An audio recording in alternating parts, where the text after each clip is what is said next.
Welcome back with another video. कैसे हैं आप सब? I hope all are you well. So friends, आज बहुत इंपॉर्टेंट बात करने जा रही है केवीएस टीयर 2 जो एग्ज़ाम्स होने वाले हैं।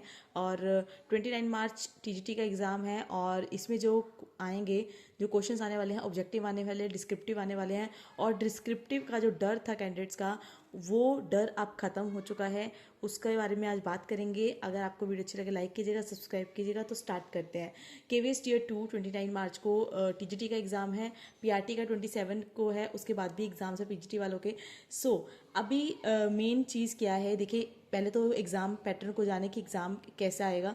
जो भी सीबीएसई का नोटिस था उसमें ऑब्जेक्टिव क्वेश्चन 60 क्वेश्चंस आएंगे, ईच 1 मार्क का क्वेश्चन रहने वाला है। और डिस्क्रिप्टिव के 10 क्वेश्चंस आएंगे, 40 मार्क्स का डिस्क्रिप्टिव रहेगा। अब 10 क्वेश्चंस आएंगे कि नहीं आएंगे, लेकिन 40 मार्क्स का डिस्क्रिप्टिव रहने वाला है।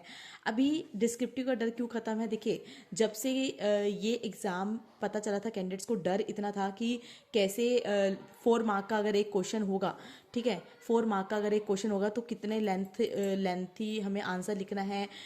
कोई भी टीचर जो यूट्यूब पे भी पढ़ा रहे हैं वो भी एग्जैक्ट नहीं बता पा रहे थे, क्योंकि पहली बार ऐसा पैटर्न आया। पैटर्न में एकदम चेंज था कि अब कैसे आंसर राइटिंग होगी, कैसे मार्क्स मिलेंगे, नेगेटिव मार्किंग कैसे होगी, वगैरह वगैरह। तो अभी देखिए, जो ईएमआरएस का एग्ज़ाम हुआ है हाल फिलहाल में, ठीक है, तो ईएमआरएस का जो एग्ज़ाम है वो और केवीएस, अब इन दोनों को हम रिलेट एक साथ क्यों कर रहे हैं? इसका रीज़न ये है कि देखिए, जो सेंट्रल है गवर्नमेंट, जो कि सीबीएसई है, सीबीएसई ही जो ईएमआरएस और केवीएस एनवीएस का एग्ज़ाम कंडक्ट करवा रही है। पहली बात तो ये, इसलिए हम सीबीएसई से इसको रिलेट कर रहे हैं कि केवीएस एनवीएस जो इकट्ठे जो नोटिफिकेशन आया, जो एग्ज़ाम हो रहे हैं, सारा पैटर्न एक ही है।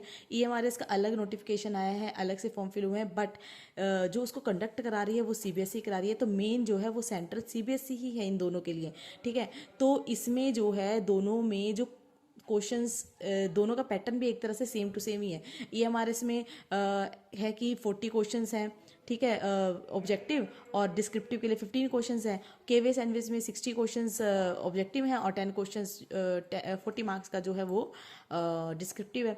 लेकिन अब बात करते हैं कि क्यों डिस्क्रिप्टिव का डर खत्म हो गया है ईएमआरएस एग्जाम के बाद। देखिए, पहली बात तो ये, सीबीएसई ही ईएमआरएस का पेपर बनवा रही है क्वेश्चंस, और केवीएस का भी वही बनवाएगी, ठीक है।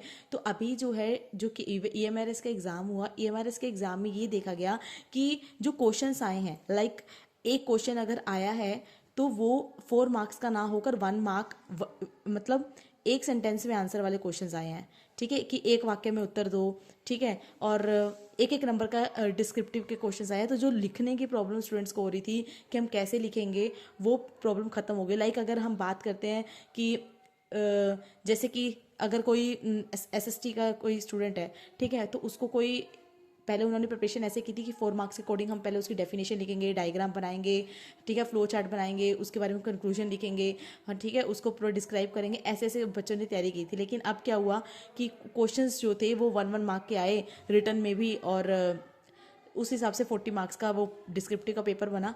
और उस हिसाब से कि उनका वो डर अब खत्म हो गया कि डिस्क्रिप्टिव में इतना ज़्यादा लिखने को नहीं पड़ेगा, ठीक है। ऑब्जेक्टिव में तो स्टूडेंट्स अपना पेपर कर लेते हैं, लेकिन डिस्क्रिप्टिव में स्टूडेंट्स को प्रॉब्लम होती है कि वो कैसे वर्ड्स में अपने जो नॉलेज को कैसे डिस्क्राइब करेंगे। तो वो ईएमआरएस के एग्जाम के बाद डर खत्म हो गया, बहुत ईजी एग्जाम माना गया। और इस हिसाब से सब एक्सपेक्ट किया जा रहा है कि केवीएस का एग्जाम भी वैसे ही रहने वाला है। अब लाइक अगर बात करते हैं कि संस्कृत की, ठीक है, जैसे मेरा सब्जेक्ट संस्कृत है, तो हिंदी में तो सारी चीज़ें सबको पता है, लेकिन संस्कृत में लिखना एक इजी नहीं होता स्टूडेंट्स के लिए, ठीक है, कोई अलग लैंग्वेज बन जाती है। अब क्या हुआ कि 4 मार्क्स का जो हम प्रैक्टिस कर रहे थे लॉन्ग लॉन्ग आंसर्स लिखने की, अब इससे ये हुआ कि एक एक मार्क्स का एक आंसर आएगा। आपकी पूरी बेसिक डिटेल अंडरस्टैंडिंग होनी चाहिए आपके सब्जेक्ट रिलेटेड, बस। और बाकी सब चीज़ें आपको ऐसा नहीं है कि बहुत लॉन्ग लॉन्ग आंसर लिखने पड़ेंगे, जस्ट आपको 1 वर्ड या 1 सेंटेंसेज में आंसर डिस्क्राइब करने पड़ेंगे। सो ये थी बातें जो जिससे कि डिस्क्रिप्टिव का डर अब खत्म हो गया है। फिलहाल 4-5 डेज ही बचे हैं एग्जाम को। आई होप आपकी प्रिपरेशन अच्छी चली होगी। वीडियो अच्छी लगी लाइक कीजिएगा, सब्सक्राइब कीजिएगा। मिलते हैं नेक्स्ट वीडियो में। Till then bye bye. और आप बताइए कि आपको डिस्क्रिप्टिव ऐसा अगर एक एक मार्क्स का अगर एग्जाम क्वेश्चन आते हैं तो आपके लिए हेल्पफुल है या नहीं। सो आई होप आपको वीडियो अच्छी लगी। मिलते हैं नेक्स्ट वीडियो में। Till then bye bye. Thank you so much.